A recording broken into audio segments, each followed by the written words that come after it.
Allez, salut à tous, c'est Max. Alors on se retrouve aujourd'hui pour une petite vidéo qui va s'adresser à un public assez large, je pense, que vous soyez donc débutant, que vous souhaitiez apprendre Unreal et que bah voilà, vous ayez jamais mis les mains dessus. Si vous êtes déjà un peu plus avancé, bah ça va peut-être pas trop vous servir, mais là je vais vraiment faire un tour un peu de l'interface, voilà, des features de base, etc. Je vais aussi commencer par parler un peu du soft. Et vous verrez que sur ma chaîne, en fait, il y a déjà un petit peu de contenu, il y a des des bribes de vidéos à droite à gauche qui abordent des points très précis et qui, si vous êtes débutant, ne vous permettent pas actuellement bah, voilà, de poser vraiment les mains sur le soft. Donc là, moi, aujourd'hui, mon objectif, c'est d'apporter une explication déjà de features de base pour vous permettre déjà de jouer un peu avec le logiciel. Et aussi, après, en fait, dans une deuxième vidéo, d'aller carrément proposer un exercice pratique, un atelier créatif, hein, où vous allez pouvoir déjà faire un petit environnement et un petit setup de lumière et pas mal de choses. Donc voilà. Alors je vais commencer par déjà présenter le logiciel parce que c'est un logiciel assez important. Donc déjà Epic Games, donc c'est les développeurs de Unreal Engine 4. À l'heure où je parle, il y a déjà le Unreal Engine 5 qui est absolument incroyable, qui est déjà annoncé. Mais bon, il n'est pas encore d'actualité absolument, donc on va continuer de s'intéresser au 4. En gros, Unreal, il s'adresse à vous si vous êtes un professionnel comme un hobbyiste. Je pense que c'est un des logiciels les plus incontournables en matière de jeux vidéo ou même de 3D en fait, parce que actuellement, il propose une série d'outils qui est absolument fantastique, quel que soit ce que vous allez faire. Que vous soyez un concept artiste qui a besoin de faire rapidement des scènes, de setuper des lighting pour faire des images et pour aller les retravailler dans Photoshop, il est top pour faire ça. Que vous soyez quelqu'un qui a juste envie de s'amuser un peu, de faire des petits environnements, de pouvoir se promener dedans, des environnements 3D, etc., de jouer avec des kits. Que vous soyez un 3D artiste qui a besoin de faire du rendu de haut niveau pour de l'architecture ou pour vraiment des médias, des supports, on va dire, très très différents. Ce soft est absolument incroyable, il va vous permettre de faire plein de choses. Depuis peu, il supporte, enfin depuis peu, il supporte le ray tracing, qui est un système du coup de rendu assez avancé sur les cartes graphiques un peu nouvelle génération, et qui permet de faire des rendus d'une finesse assez incroyable. Voilà, donc c'est la cinématique aussi, voilà, il y a plein de choses. Donc c'est un incontournable, il faut que vous mettiez les mains dessus, quel que soit un peu d'où vous venez, si vous vous intéressez de près ou de loin aux jeux vidéo ou à la 3D ou voilà à d'autres un peu d'autres supports d'expression un peu digitale, voilà, que si vous êtes artiste, je vous conseille vraiment de poser les mains dessus. C'est un soft qui est incroyablement ludique, qui est très facile à prendre en main, mais qui a quand même une complexité qui peut aller très très loin derrière. On peut faire absolument presque tout ce qu'on veut avec, donc voilà. Je vais pas parler 120 ans parce que des exemples vaudront mieux que 1000 mots. Mais vous allez voir au fur et à mesure qu'on va un peu essayer de se pencher dessus, de découvrir que c'est un soft de fou, quoi. Donc, on va commencer déjà par un peu l'interface. Alors naturellement, pour avoir accès au logiciel qui est gratuit, hein, vous avez dû vous créer un compte Epic Games, télécharger, donc allez sur l'Epic Games Launcher, télécharger Unreal dans une des versions. Donc là, la version que vous utilisez, que ce soit une 4.24, 4.25, 4.20, 4.19, etc. Honnêtement, on va rester sur les features de base, donc c'est pas très grave. À chaque fois qu'ils sortent un nouveau patch, euh, ils ajoutent vraiment des choses super sympas dedans, donc c'est un logiciel à suivre de près aussi. N'hésitez pas à lire les patch notes et à vous intéresser. La communauté est très active, la communauté partage beaucoup. Il y a beaucoup de vidéos, il y a beaucoup de tutos qui nous permettent voilà, de découvrir la nouvelle feature, etc. Donc n'hésitez pas à aller farfouiller dans le net là pour trouver des choses quand vous avez des points précis. Alors, de base, je vais commencer par la base de la base, donc les contrôles. En gros, Unreal, donc vous voyez, il s'exprime déjà de base avec une petite fenêtre 3D là. Donc, pour me déplacer, là, j'utilise simplement mes flèches directionnelles et avec ma souris, vous voyez, je fais clic droit et du coup, ça me permet de bouger ma caméra, comme ça. On peut aussi faire un peu à l'ancienne, hein, voilà, alt-clic gauche, hein, comme sur Maya par exemple. Alt-clic molette pour faire un mouvement de panneau. Moi, honnêtement, 90% du temps, je me promène vraiment avec les flèches directionnelles. Avec la molette, je vais pouvoir accélérer ou réduire la vitesse de déplacement de ma caméra pour me déplacer un peu dans l'environnement. Donc, je vous conseille de jouer un peu avec ça. C'est aussi contrôlable, alors on verra ça plus tard, mais avec un contrôleur, si vous avez un contrôleur de Xbox, voilà, ça fonctionne. Vous pouvez déplacer votre caméra avec les joysticks. Et c'est pas mal, ça se rapproche un peu de ce qu'on peut avoir quand on pilote un petit drone ou quoi, donc c'est un peu sympa quand on veut faire des petites prises ou setuper des caméras. Ensuite, donc cette zone-là, c'est vraiment le viewport. Donc vous voyez, quand je vais cliquer sur des éléments avec clic gauche, ça va les sélectionner. Si je fais clic droit, je vais avoir un petit menu, contextuel par rapport à ce sur quoi j'ai cliqué. Et bah, dès que je clique sur quelque chose, j'ai un gizmo qui va apparaître. Et donc je vais pouvoir bah, déplacer l'objet, le rotationner, donc avec les contrôles habituels qu'on connaît en 3D, donc W pour déplacer, E pour rotate et R pour scale. Vous voyez, hop, sur tous les axes, c'est un peu petit menu, mais voilà. On va avoir donc ça, on verra que c'est un peu dépendant de la palette dans laquelle vous êtes, mais je vais en parler un tout petit peu après. Donc ça, c'est super good. À droite, on a un petit panneau qui s'appelle le World Outliner. Donc si vous faites déjà la 3D, vous connaissez peut-être un peu, ou même d'autres moteurs, hein, voilà. Mais ici, je peux avoir donc du coup un listing de tout ce qui est actuellement dans ma scène. Ok. À chaque fois que je vais cliquer sur un élément, on voit à droite que j'ai un panneau de détail ici qu'on pourrait un peu appeler un peu un attribute editor qui va lui bah, m'indiquer déjà le transform de l'objet sur lequel j'ai cliqué. Donc le transform en 3D, c'est un peu la coordonnée dans l'espace en fait, donc d'orientation, d'échelle et de position. Vous voyez, quand je bouge la position, ça fait évoluer le transform ici. On va avoir bah, la géométrie qui est appelée, son matériau, et puis d'autres options hein, qu'on explorera peut-être au fur et à mesure. Ici, on va avoir un panneau qui est super important qui s'appelle le Content Browser. Et là, c'est absolument, voilà, c'est un élément central d'Unreal où en fait on a des menus. Tout ça, en fait, c'est toute une arborescence projet et on va pouvoir en fait dropper. Vous voyez, je drag and drop ici un élément et il arrive dans ma fenêtre. Donc ça, c'est un peu central dès que vous voulez un peu faire de l'habillage ou voilà, appeler des éléments dans votre scène. Bah, parce que bah, c'est la méthode. Voilà, vous glissez, déposez, drag and drop et tout ça se trouve dans le Content Browser. Et ici, on va trouver la palette des modes. Et il y a plein de modes différents. Alors, on va pas tous les voir dans cette vidéo. Vous verrez un peu sur la chaîne que j'ai déjà fait des vidéos spéciales pour le foliage et pour le landscape, par exemple. En fait, c'est le mode d'édition dans lequel vous êtes. Par exemple, je m'explique. Ici, on est en mode place. Vous voyez, donc place, ça permet de déplacer des objets.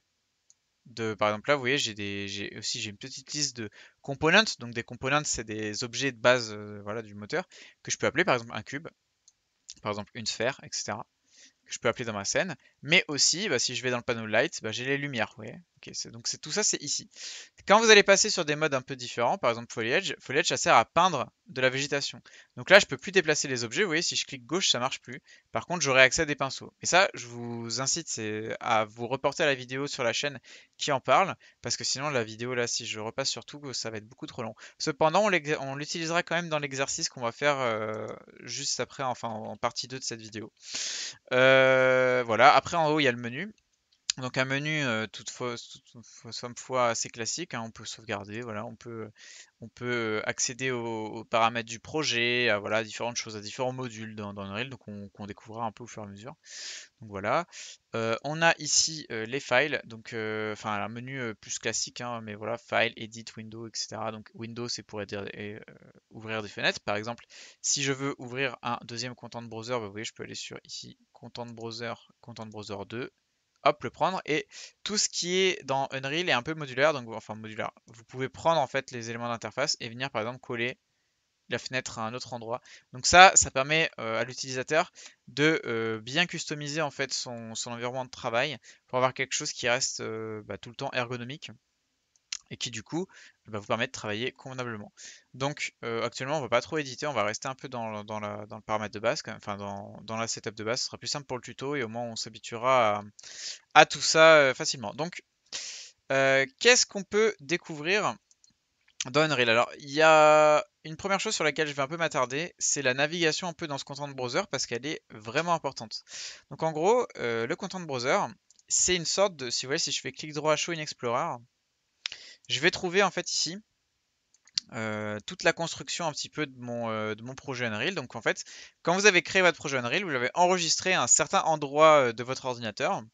Et donc du coup, si vous rentrez dans ce dossier, vous allez trouver config, content, intermediate, pardon, saved et ici un point .exe. Donc le point .exe, quand vous double-cliquez dessus dans Windows, ça ouvre votre projet, hein, voilà, tout simplement, même si le Epic Games Launcher n'est pas lancé. Et en fait, nous, ce qui va beaucoup nous intéresser, c'est content, parce qu'en fait, dans content, vous voyez, il y a des collections, enfin des collections. Il y a des dossiers ici, et tous ces dossiers, ils correspondent à en fait, à des folders qui sont dans notre dossier, et donc on a par exemple importé.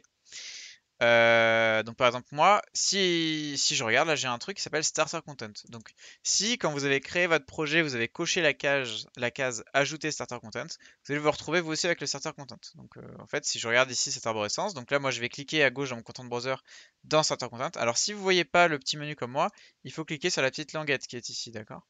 Donc Starter Content, vous voyez, j'ai une arborescence, par exemple architecture, audio, blueprint, etc. Et ici, bah, en fait, c'est la même, vous voyez, parce que si j'ajoute ou je retire des choses dans Windows, dans le browser de Windows ici, ça va également les retirer dans Unreal, d'accord? Donc c'est communicant, ok? Ça représente en fait votre structure de projet. Donc nous, on va aller dans Props. Et dans Props, on va remarquer qu'il y a déjà un petit set qui nous permet bah, voilà, de dropper des cailloux, des chaises, des buissons. Et moi, ce que je vous conseille comme tout premier petite prise en main, en fait, c'est de bah, voilà, essayer avec ces petits éléments, ça ressemble un peu aux Sims s'il y en a qui connaissent, mais de créer une mini scène. Alors voilà, de s'amuser à baisser un peu la taille des buissons, etc.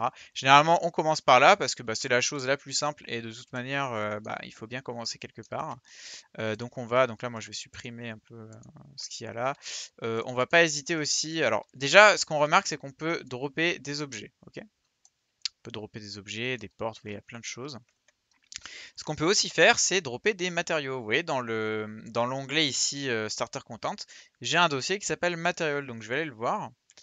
Et vous voyez, dans ce dossier Material, je vais pouvoir, si je prends n'importe quelle matière et que je la drop, là, je clique gauche et je glisse déposer. Et alors là, c'est le checker, c'est normal, c'est en train de s'actualiser. En fait, il faut imaginer que quand vous droppez un nouveau matériel, Unreal le recompute et du coup, enfin, il le compile et du coup, ça prend un peu de temps à l'affichage parce que vous vous doutez bien que si il affichait tout systématiquement en direct tout le temps, tout ce qui est dans votre arborescence, tous vos contenus, bah, il pourrait pas être aussi fluide. Donc, bah voilà, vous pouvez dropper des matériaux. Alors, on va faire un petit truc à blanc rapido. Ok, donc moi je vais laisser ici des murs blancs. Je vais prendre un cube et on va, un peu comme quand on commence Maya ou quoi, ou d'autres logiciels de 3D, on va commencer à essayer de faire, pourquoi pas, un petit setup avec, bah voilà, je fais un cube, j'en fais un petit mur, on va lui mettre un petit matériau blanc. Alors vous pouvez soit dropper directement sur l'objet, soit dropper quand vous avez cliqué sur l'objet, sur le matériau à droite ici. Voilà. Donc on peut bien sûr agrandir. Et voilà, ça va être notre toute première scène. Et on va, bah du coup, hein, à partir de là, hop, alors je peux réduire le mur. Donc vous voyez, je vais un peu dire les raccourcis que j'utilise. Alors là, pour déplacer, c'est W. Si je veux dupliquer, c'est Alt-clic gauche, d'accord? Vous voyez, Alt-clic gauche, ça duplique. E, ça me permet de faire la rotation. Alors qu'est-ce qu'on remarque ici, c'est que la rotation, elle n'est pas crantée. Alors elle n'est pas snappée, vous voyez, elle n'est pas précise. Admettons que je veux rotate de parfaitement 90 degrés. Donc soit je peux rentrer à la main dans le valeur du transform 90, ça va fonctionner. Sinon, ce que je peux faire aussi, c'est, vous voyez, en haut dans mon viewport, j'ai des petits indicateurs. Vous voyez là ici, déplacement, snapping option, rotator, voilà, scale. Si j'active par exemple ici ce petit paramètre que je le coche qui devient orange, vous voyez, j'ai sélectionné un degré ici, un angle, donc 15. Et maintenant, je me déplace que de 15 en 15 quand je fais de la rotation. Ce qui me permet d'avoir des choses droites. Ok? Donc voilà, comme ça je peux faire ma petite tambouille. On va dire qu'on se fait une petite fenêtre. Hop. Hop, donc voilà, faut pas hésiter. Alors on va éviter de... Vous voyez là, j'ai deux blocs qui se superposent parfaitement. Souvent, je vais essayer de les décaler un tout petit peu pour pas que ça... bah, pour pas avoir de ce qu'on appelle du clipping en fait. Du clipping, c'est ce qui se passe quand votre moteur 3D, il sait pas trop quoi afficher. Il sait pas qui est devant, qui est derrière. Donc par exemple, il y a deux blocs qui sont parfaitement superposés. Il sait pas exactement qui va devoir afficher. Et du coup, ça peut créer des petits bugs. On va déplacer un petit peu notre petite chaise. Vous voyez qu'il y a une petite trace au sol qui est restée. C'est l'ancien emplacement de la chaise. On va voir comment pallier le problème, c'est assez simple, vous allez voir, c'est assez cool. C'est avec un système de build, c'est parce qu'en fait, Unreal écrit les ombres en texture. Alors, on s'attardera un peu sur cette étrange chose un peu plus tard dans les vidéos, mais vous verrez, c'est pour optimiser en fait le rendu en temps réel. On est obligé d'utiliser des petits tricks et le fait d'écrire les ombres en texture en fait partie. Donc, vous voyez, hop, on va faire une petite cour. Voilà, je fais une petite cour intérieure. Voilà, hop. Donc vraiment, c'est la première fois qu'on pose les mains. Amusez-vous un petit peu avec tout ça. Vous allez voir que c'est assez agréable. Alors, ce qui est assez agréable dans Unreal, c'est qu'on a en fait un accès instantané au rendu. C'est-à-dire qu'on voit directement à quoi ça ressemble. Contrairement à certains softs, où quand vous allez ben voilà, gérer un petit environnement comme ça, bah vous n'avez pas en temps réel les matériaux, donc ça c'est un peu c'est un process qui est propre aux jeux vidéo, mais qui honnêtement est de plus en plus utilisé, hein, même pour faire voilà du film ou pour faire du concept art ou pour faire plein de choses. Hop. Et donc on a un petit buisson cool. On va se faire aussi, bon, je vais peut-être au niveau de la cour, hein, je vais agrandir un petit peu l'espace. Voilà. Donc ça fera pour cette première petite vidéo. De toute façon, on va enchaîner. Je vous incite vraiment à être très curieux, à aller voir des ressources sur Internet parce que c'est... Aujourd'hui, on a de la chance. Moi, à l'époque où j'ai appris la 3D, c'était un peu limité. Bon, il y avait déjà quelques tutos, mais c'était un peu limité. Aujourd'hui, c'est vrai qu'on peut quand même avoir accès très facilement aux informations. Alors là, vous voyez, j'ai fait une sélection multiple. Pour faire ça, j'ai fait Shift, Maj. En fait, je fais, enfin, touche Shift pour les anglophones et touche Maj pour les franco-cocorico. Mais si vous faites Shift, vous allez pouvoir cliquer sur plusieurs objets et les grouper. Enfin, les grouper, les sélectionner. Et si vous voulez effectivement les grouper, vous pouvez faire CTRL et G. Et CTRL G, vous voyez, ça a créé une sorte de groupe. Et là, du coup, vous voyez, dans l'outliner, quand je clique, ça sélectionne tous les cubes en même temps que je peux déplacer. Ok. Donc ça, on va s'en servir pour pas s'embêter à chaque fois à tout resélectionner. On verra plein de systèmes pour créer des instances, pour créer des presets, des préfabriqués, voilà, il y a pas mal de choses. Alors là, j'utilisais que des cubes, mais voilà, vous pouvez utiliser d'autres formes hein, si ça vous chante. Voilà, si ça vous permet d'avoir quelque chose qui vous plaît un peu plus. Là, voilà, je vais faire un peu le fou, je vais mettre une petite texture d'eau. Peut-être qu'elle va être longue à charger, mais bon voilà. Ouh, elle est pas très belle, hein. Elle est pas incroyable, hein. On va peut-être, hop, on va réduire un peu la taille et on va la replacer. Hop là.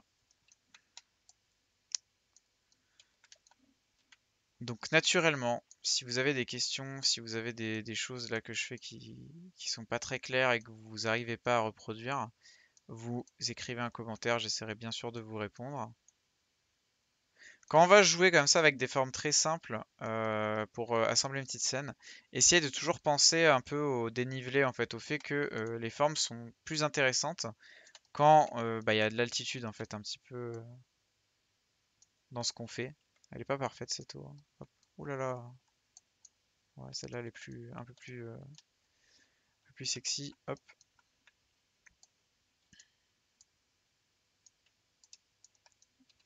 C'est pas, je laisse vraiment tout mon process, hein. En temps normal, j'aurais peut-être accéléré la vidéo, mais bon là, comme je pars du principe que vous êtes absolument débutant, je préfère qu'on puisse bien me regarder faire.